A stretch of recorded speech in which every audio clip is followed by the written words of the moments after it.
Shabbat Shalom, sexta-feira, 19, ao pôr do sol. É a entrada de Rosh Hashanah, Ano Novo.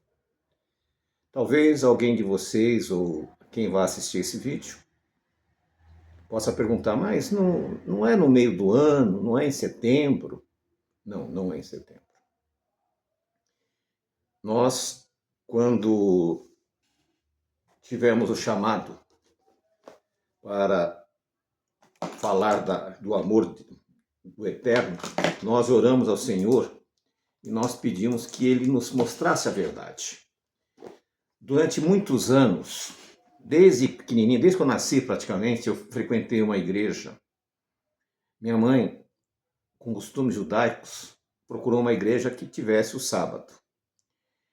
E eu fui condicionado a acreditar que ali era a verdade, porque a minha régua era o sábado e alimentação. Se as demais não observavam, estava fora. Até que um dia eu descobri que não era exatamente a verdade. Eles usavam o sábado e a alimentação como se fosse uma isca para pescar, dizendo, nós somos diferentes. E aquilo me deixou muito frustrado, porque a minha vida foi montada e abalizada naquele sistema. E eu já estava com 25, 27 anos, 28, sei lá, alguma coisa assim, ou 30, talvez, não, 30 e poucos mais, perdão. E aí, o que aconteceu? Eu conheci as missões judaicas. Não existia nenhum movimento chamado judaísmo messiânico, não existia nenhum movimento chamado judaísmo nazareno, mas o que existia naquela época, estava começando a surgir, era o Ensinando de Sião, em Belo Horizonte.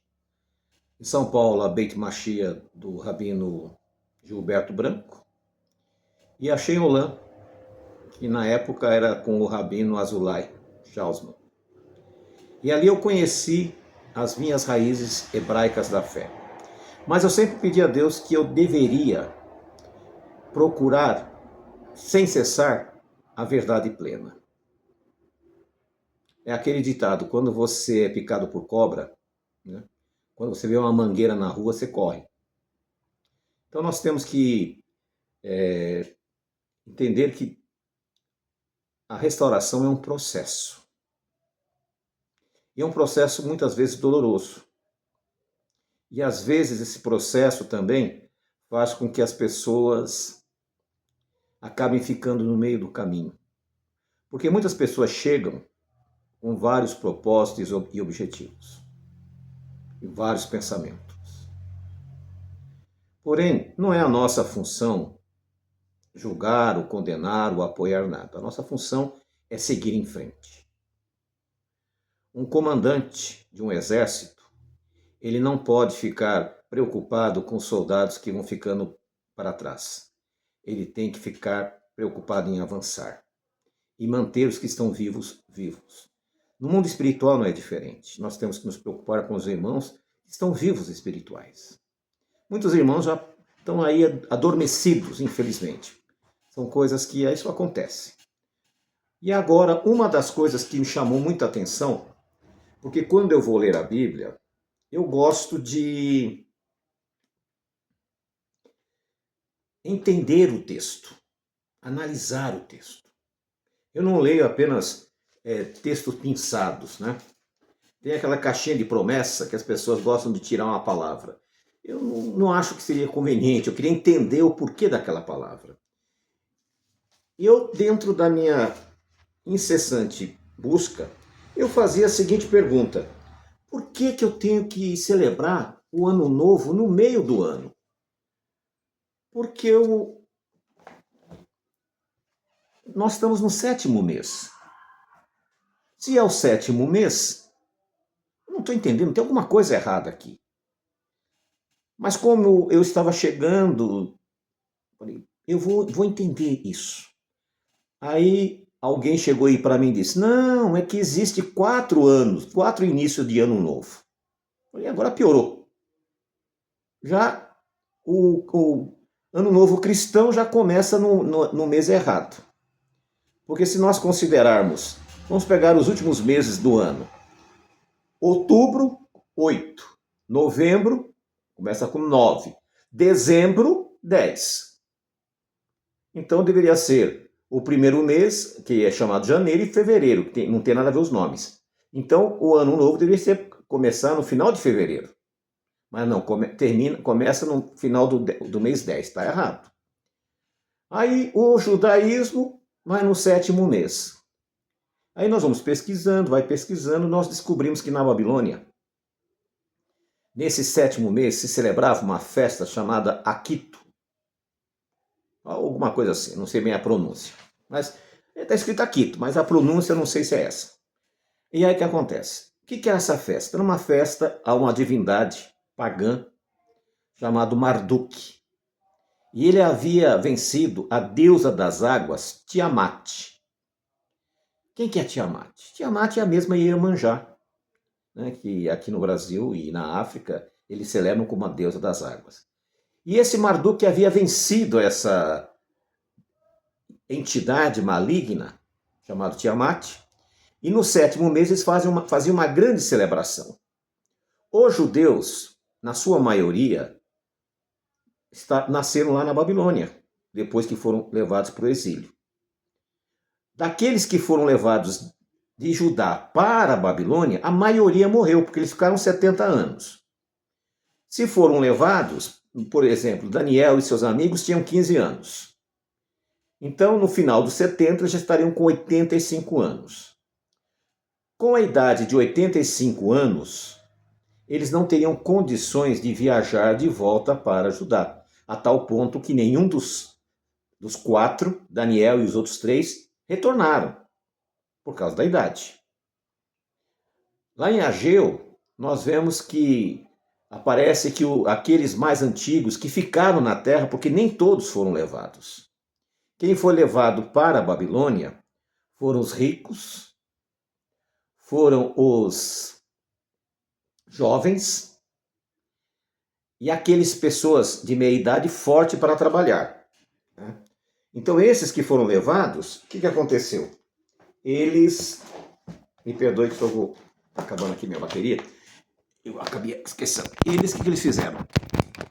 Eles chegaram na Babilônia e aí tiveram filhos. E esses filhos nasceram e se acostumaram com os costumes da Babilônia, como nós que nascemos aqui na Galute.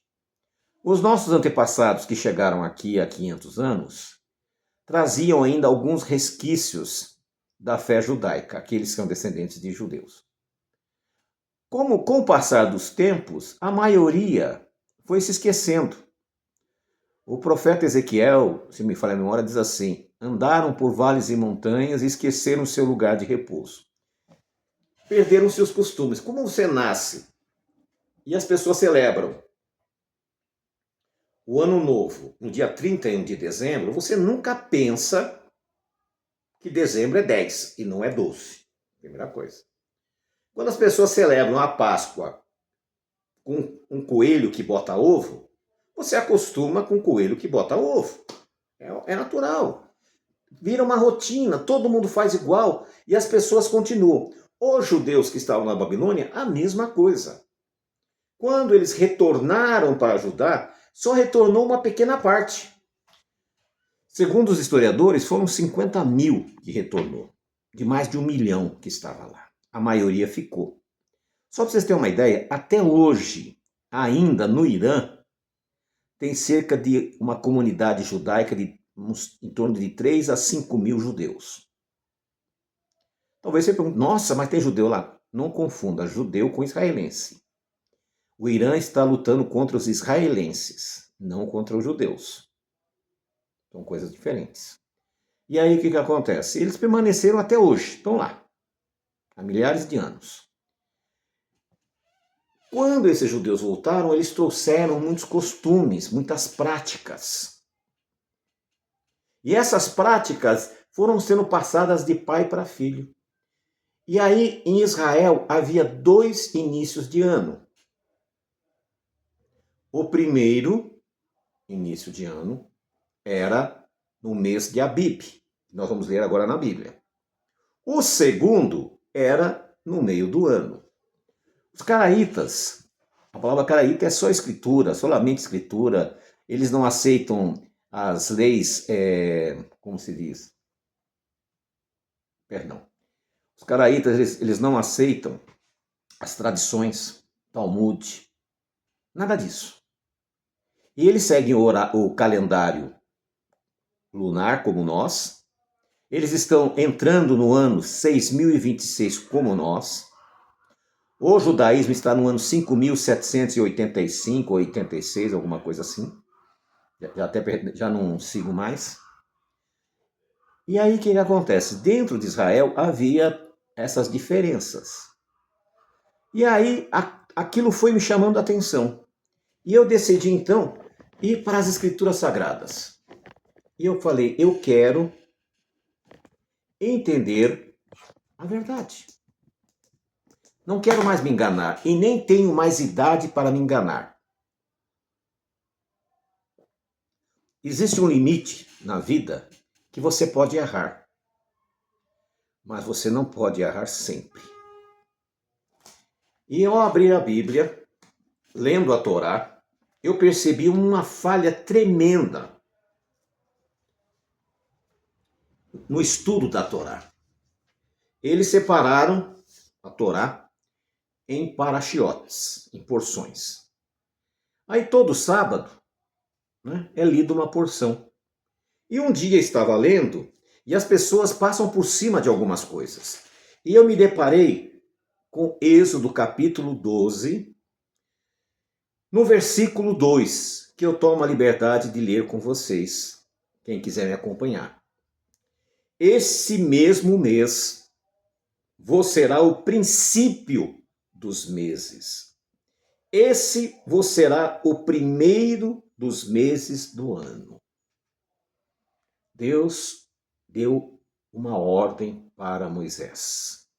Moisés, este será o primeiro mês do ano. Opa, já tenho uma condição de entender qual que é esse mês.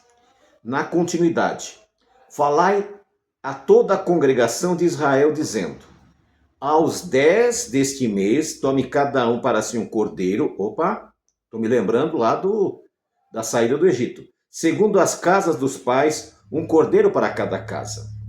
Aí eu fui lendo um pouquinho mais, no versículo 6. E o guardareis até o 14º dia desse mês, e todo o ajuntamento da congregação de Israel vai sacrificá-lo à tarde. Falei, opa, tem uma coisa interessante aqui.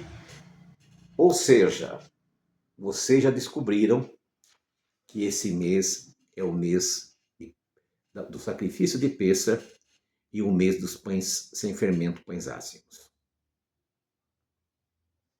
E aquilo chamou minha atenção. Aí nós fomos lá para Levítico. Levítico 23. E em Levítico 23, Deus deu uma relação das festas bíblicas. Aí eu gostaria de entender que festa era que eles celebram o Ano Novo. Porque em Êxodo fala que é no mês da Páscoa, no mês de pães ázimos. Né? E aí, quando nós chegamos lá no capítulo 23, todo mundo conhece, vocês conhecem, a primeira festa bíblica é o Shabat. Então não é o domingo, não é a sexta-feira. O domingo para os católicos e cristãos, a sexta-feira para os judeus, porém a Bíblia fala que é o sábado. Ok, então eu vou celebrar o sábado.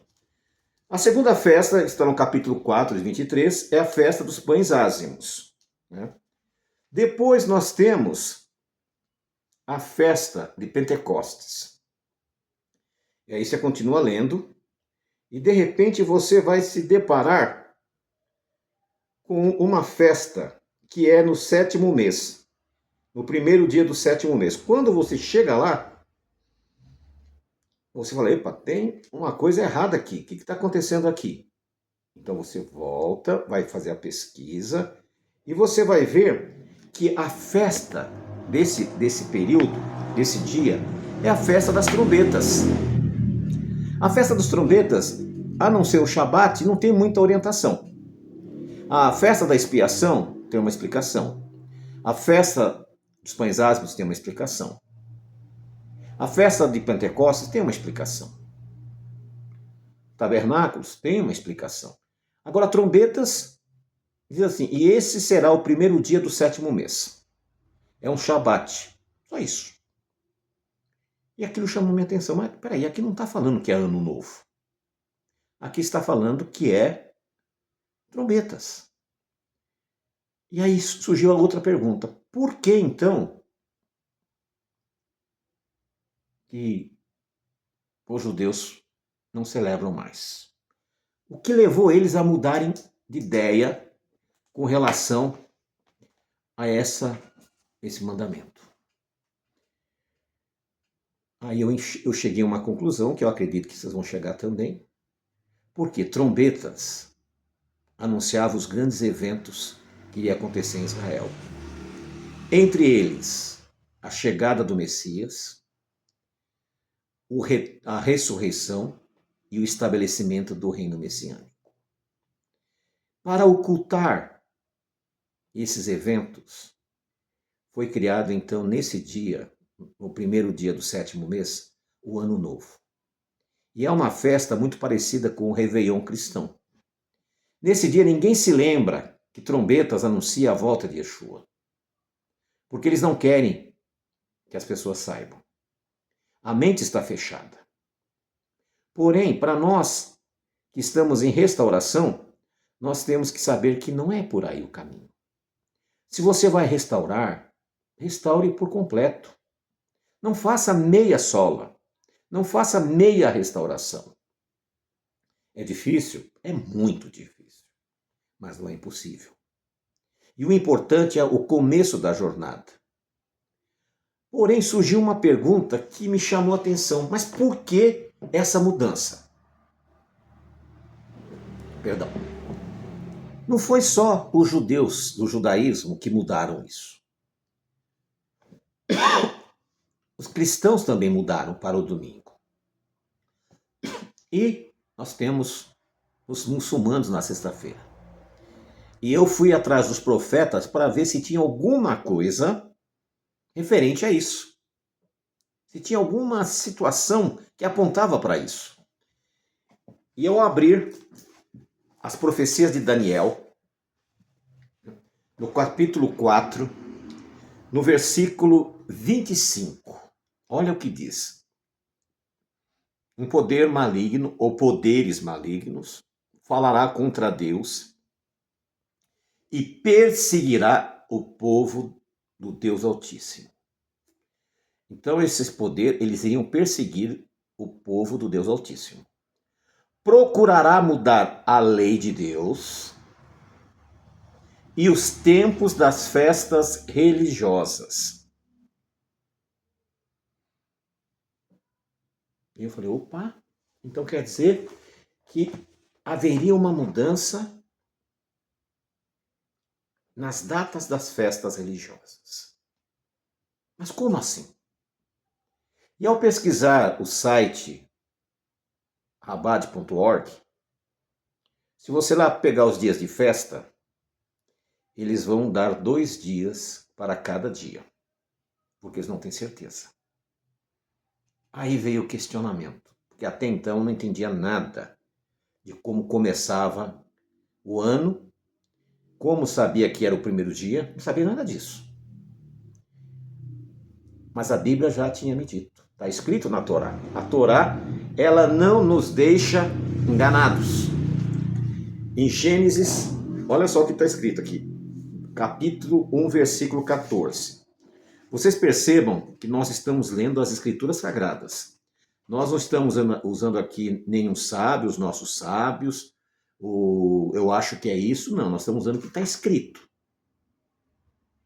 Além disso, é heresia. E olha o que diz aqui.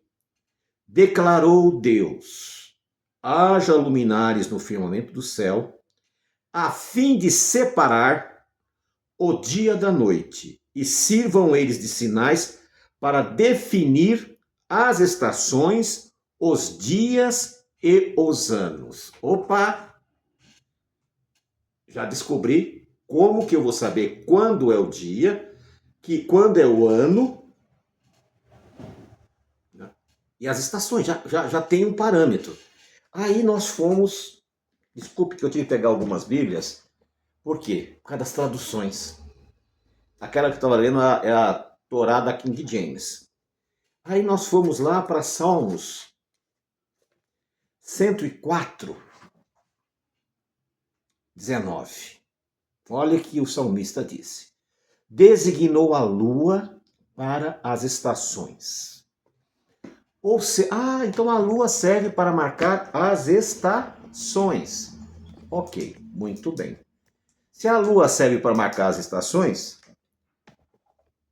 eu tenho um parâmetro. Eu sei que no mês dos pães ázimos é o primeiro mês.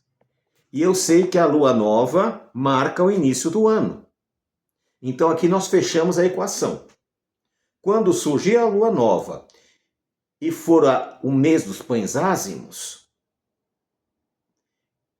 e Jeová disse, e esse vos será o primeiro dos meses, nós já detectamos quando é o primeiro dos meses. Ou seja, na próxima sexta-feira será ao pôr do sol, ao entrar o Shabat, será um Shabat Gadol, um grande Shabat.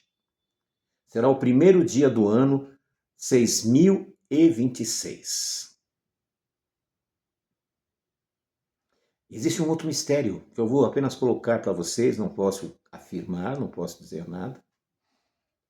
Yeshua, ele morreu no ano 28 e meio. No meio do ano 28, mais ou menos. Ou seja, no meio do ano de 6028 ou 29, vai estar completando 2000 anos da morte do Messias. O profeta Oséias, ele fala uma profecia, eu não me lembro bem exatamente agora, depois eu vou lembrar. Ele fala de 2 dias e no terceiro dia nos ressuscitará para estarmos para sempre com ele. Então nós vemos que datas, tempos, nos alertam para eventos que estão acontecendo. Quando você olha para o mundo, você vê as palavras de Jesus, de Yeshua, em Mateus 24. Haverá guerras e rumores de guerras, fome, peste em muitos lugares. Então nós vemos que nós estamos, como se diz, no meio de uma tempestade espiritual. Aí vem a pergunta, mas espera aí. Os cristãos estão no ano 2026. Os judeus 5.786, se não me falha a memória. E vocês agora estão em 6.026. Como é que vocês estão certos? Nós temos que ter uma prova. Quando nós fomos pesquisar na história judaica, o Rabino Akiva pediu ao seu assessor que refizesse o calendário. Por quê? Porque ele queria ajustar o período do falso Messias, Bar Koba, que Akiva dizia que era o Messias, para a profecia de Daniel. E ele tentou manipular os números. O Império Persa teve 13 imperadores. Ele colocou 5. Só no Império Persa ele omitiu 180 anos. Ele omitiu todos os anos zeros. Ele não contou os anos zeros. Tem que contar. Como assim ano zero? Por exemplo, o século I começou no ano zero. Quando chegou no ano 100, entrou no século II. Ele omitiu, desde a criação, todos esses. Ou seja, essa diferença de 5.786 para 6.026 foi um erro matemático. Então nós estamos nesse tempo. Estamos bem avançados no horário, primeira coisa. Nós sabemos que A lua nova estará agora, o limite dela é sexta-feira. Como sabemos que esse mês é o mês da Páscoa? Porque a cevada silvestre, selvagem, em Israel está no estado de Abib, amadurecida. Porque quando eles saíram do Egito, a cevada estava madura. Então nós temos aí a cevada madura, o ano novo, aliás, a lua nova, marcando um novo ano. Aí vem a pergunta, muitos de vocês estão curiosos. Como eu devo celebrar? É um costume que eu acho interessante. É costume, se você quiser fazer. A ralá trançada é para sextas-feiras normais. Para esse dia, é costume fazer uma ralá redonda, sem fim. Né? Em vez de fazer a trança, faz ela sem fim, que é para a infinidade, o infinito. Celebram-se nesse dia também o pão e o vinho, para que você possa entrar em comunhão. E faça um jantar para sua família. E marque com eles, nós estamos entrando no novo ano. E aos poucos nós vamos restaurando esse princípio, vamos restaurando esse mandamento. Eu postei lá no grupo o calendário. Tá? Depois da entrada, no 14º dia desse primeiro mês, será o Seder de Pêssar, a ceia de Yeshua. Porque na época de Yeshua também havia os dois calendários. E Yeshua seguiu o calendário caraíta. Por isso que ele disse para os discípulos, eu gostaria muito de compartilhar, de comer com vocês essa Páscoa. Mas ele não podia porque estaria morto. Então ele celebra na véspera, ao pôr do sol do dia 13, entrada do dia 14 de Abib, não do nosso calendário. Ele criou o pão e o vinho como uma aliança. A mesma coisa que Abraão fez com Melquisedeque fez com Abraão, inverti aqui, o pão e o vinho, e Yeshua repete com seus discípulos. Na noite seguinte, do dia 15, começa-se a festa dos ázimos. Então vocês têm agora praticamente 20 dias quase para consumir os produtos que são fermentados. Rav Saul, apóstolo Paulo, ele usa o fermento numa alegoria como se fosse, ele diz, o pecado. Tiremos o pecado do nosso meio. Então, hoje, quando nós celebramos a festa dos ázimos, é uma maneira de mostrar para nós que nós temos que tirar o fermento, o pecado das nossas vidas. O pecado, ele vai crescendo. Você começa a pensar, avaliar, analisar e realizar o pecado. Então nós temos que tirar isso da nossa vida durante esse período. Na noite da festa de ázimos, é costume nós relembrarmos a saída do Egito. Contar para os nossos filhos o grande milagre que Jeová fez ao tirar uma nação escravizada dentro da maior potência da época, fazer com que eles passassem pelo mar sem molhar os pés e levá-los à terra prometida. Então, esse mês é um mês espetacular, é um mês extraordinário. Eu não tenho certeza, talvez a Rosângela, se estiver me ouvindo, o calendário dos rabanitas também é junto conosco ou é o mês que vem? Eu sei que tem um ano que dá uma diferença de um mês. Se você estiver me ouvindo, você me dá uma ajuda, Rosângela. Se souber também, né? Porque eu me esqueci desse detalhe. Então, voltando aqui, irmãos. Nós estamos felizes porque até aqui o Senhor tem feito grandes coisas. Então, a palavra nos ensinou que através do surgimento da lua nova, inicia-se um novo mês. O profeta Isaías, no capítulo 66, 23, fala assim: será de uma lua nova, o início do mês, e de um sábado a outro, e toda a carne deverá vir me adorar. Nós devemos adorar o Senhor todos os dias, mas especialmente na chegada da lua nova, para um culto especial, e aos sábados.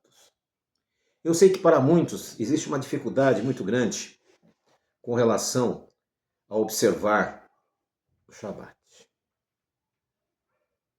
Por que quer? Porque se você quiser, você guarda. Deus nos deu 6 dias na semana, 24 horas por dia, para fazer todas as nossas coisas. E o Shabat para descansar. Esse descanso não é para ficar na espreguiçadeira, não, é descansar a mente, descansar a alma. O refrigério que nós temos que ter. Então eu convido vocês, né, a se prepararem essa semana para receber esse novo ano. Tudo novo, tudo se transforma. Eu acredito que o Deus bendito tem grandes coisas para fazer na vida de todos vocês, inclusive na minha. Grandes mudanças podem ser feitas, mas se nós andarmos nos caminhos do Senhor, andarmos seguindo a vontade do Deus bendito.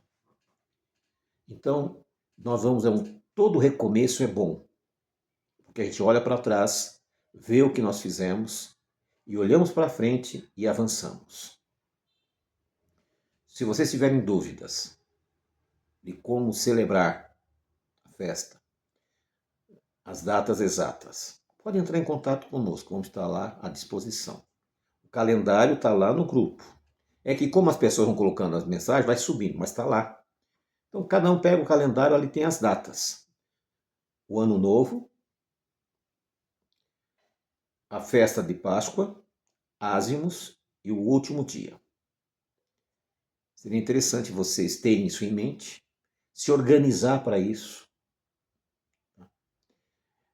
Para nós que guardamos Shabat, esse ano não vai ter problema, porque vai ser um Shabat, o Shabat chamamos de Shabat Gadol, ou o Grande Sábado. E era isso que eu queria trazer para vocês hoje, essa novidade, tá? Se preparem, nós ficamos ansiosos. Ontem eu recebi, lá de Israel, e ali, Cristiane, no calendário, na parte de cima tem os dias do nosso calendário brasileiro, ou vice-versa, e embaixo as datas do calendário. Depois vocês olham direitinho, qualquer dúvida nós explicamos. Então vamos nos preparar para deixar para trás tudo que passou. Esse ano que foi um ano muito difícil para todos, em especial para nós que vivemos nesse país de tanta instabilidade financeira, moral, de tudo. Vamos deixar para trás. Não vamos olhar para nada disso, mas olhemos para o autor e consumador da nossa fé, que é o Senhor Yeshua. Prossigamos em frente. Nós estamos, cada ano, renovando e restaurando. O importante é a caminhada. É você dar o primeiro passo. Nunca se esqueça de Atos 15. Os apóstolos chegaram e disseram: não vamos colocar sobre o ombro das pessoas uma carga mais pesada que os nossos pais não conseguiram. Nós sabemos a dificuldade, mas tente se organizar, tenta fazer um voto com Deus para que Ele te prepare para que esse novo ano você consiga guardar Shabat, você consiga estar na presença do Senhor com a sua família. Porque a volta de Yeshua é tão breve. Está às portas. Tudo indica isso. Porém, nós estamos tão insensíveis que nós não conseguimos enxergar. Por isso que a importância de nós fazermos essa techuvá genuína, escritural. E eu fico muito feliz que Deus tem colocado um bom grupo conosco, né, de pessoas, numa sexta-feira à noite, Shabat já, participando desse estudo. Isso é muito bom. E que o Deus bendito visite vocês realmente com todo tipo de bênção, com tudo aquilo que os filhos de Deus merecem. Muito bem. Eu vou pedir para que a irmã Maria faça uma oração. Rosângela, você consegue orar? Está me ouvindo? Talvez não está. Então vamos lá. O Jean, você faz a segunda oração, Jean. A primeira a irmã Maria, o segundo irmão Jean, por favor. Amém. Aleluia. Bendito seja o teu nome, ó grande Rei. Pai amado, Pai santo, te agradecemos por esse estudo maravilhoso que tu nos proporcionou nesta